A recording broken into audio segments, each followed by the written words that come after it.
Hel- Hello, this is Sandeep Ghosh for another short broadcast, this time from Calcutta, about the current goings on in politics. Obviously, the biggest talking point now is the standoff that's happening in Parliament between the government and the opposition with regard to discussion on the Manipur crisis, on which the opposition is demanding Prime Minister Narendra Modi gives not only a statement but uh, you know attends a debate in Parliament, and the government is uh, kind of steadfastly refusing on that and saying it's good enough if the Home Minister were to participate, but they would also like to discuss, along with Manipur, incidents of women's atrocities in other states like Rajasthan.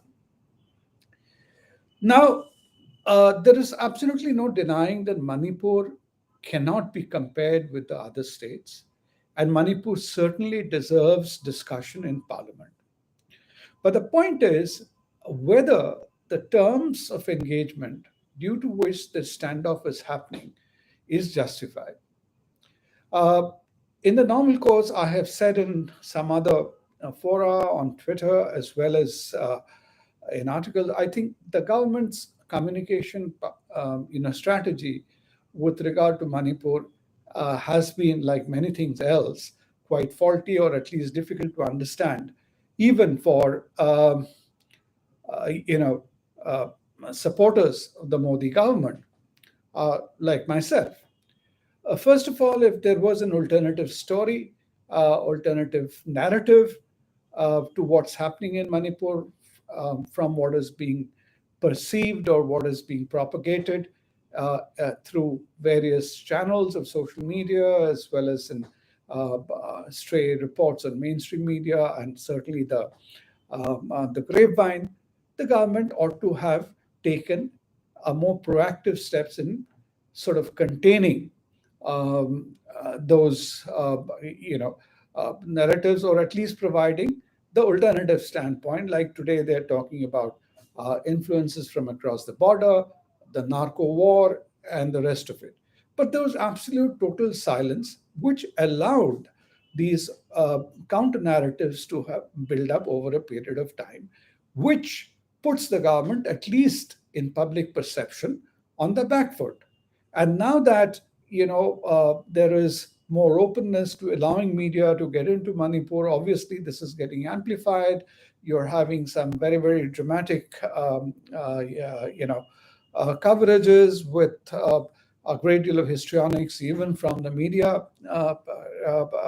personalities who are going there.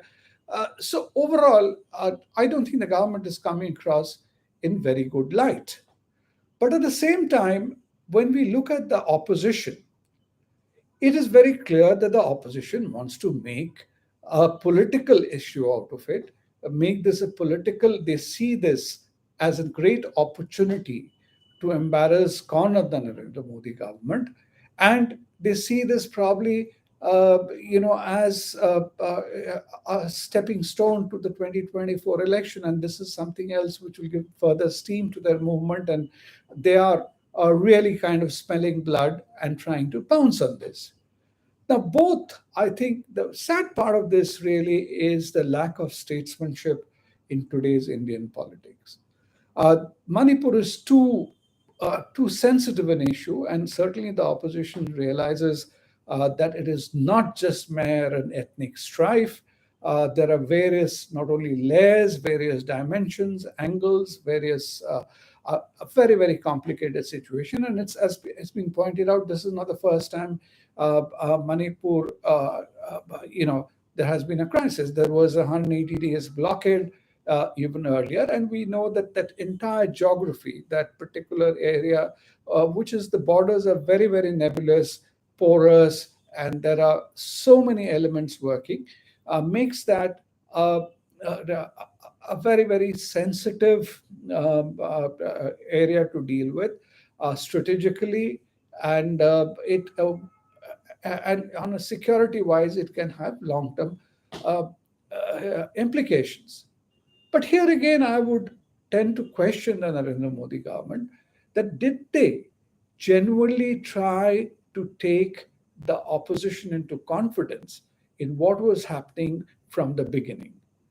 Or has really the communication lines between opposition and the government broken down so badly that any kind of, uh, uh, eh, all channels have seem to have either been cut off or blocked? Now, that is not a good sign for democracy. Even if there is public posturing, even if there is, optical hostility, earlier there would be still some back channels open for two sides to talk. But today, it's becoming almost like a personal enmity on two sides.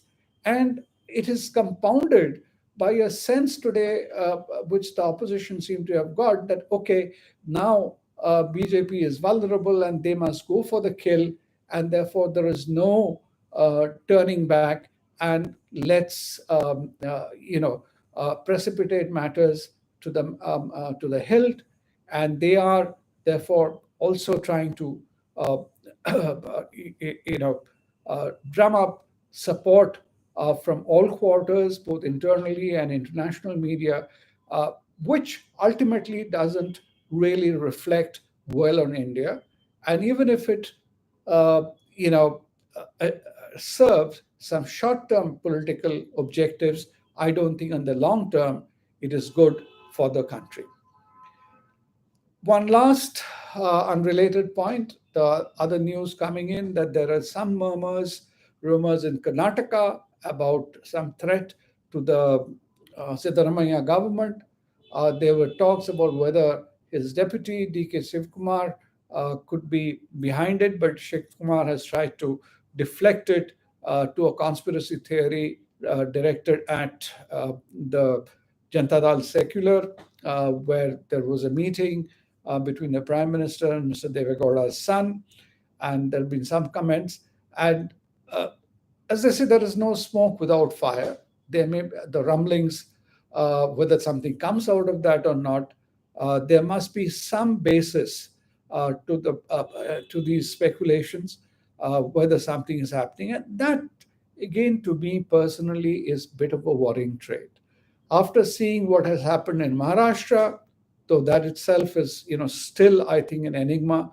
What is this deal with Ajit Pawar? What is Ajit Pawar's continuing relationship with Sharad Pawar? Whether Sharad Pawar is with him in it, or there is. It's a very, very, I think, confusing situation there in Maharashtra, and one cannot be really sure till the 2024 elections whether this how long this arrangement remains, or if, let's say, BJP doesn't do well in 2024, which side will the NCP swing at that point in time? These are all questions up in the air.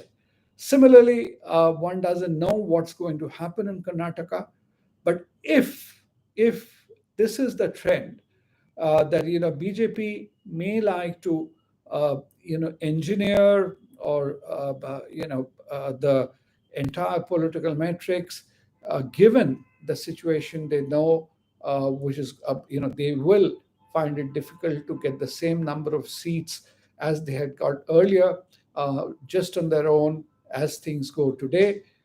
Then I think we are in for a lot of turmoil in the coming few months, in the run up first to the assembly elections, and thereafter the Lok Sabha election. Uh, Finally, the one I must put on record, one disappointment is I personally have, is about BJP's reaction to this INDIA acronym, which the opposition, led by Congress, have invented to take on the BJP. I had thought that their response, notwithstanding the initial reactions, which was expected either from the party rank and file, the supporters, or some of the party spokesperson, or even leaders, I would have thought BJP would have a more mature and intelligent way of countering it, just like they did earlier on the Chaukidar Chor Hai, to turn it into maybe Chaukidar.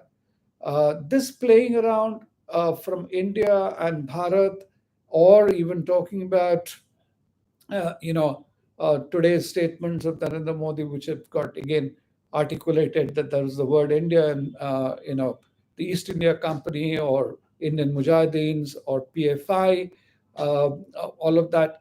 I think it's not really cutting so far. But let's wait and see. I think all is fair, as they say in love and war, and we are in a state of war today.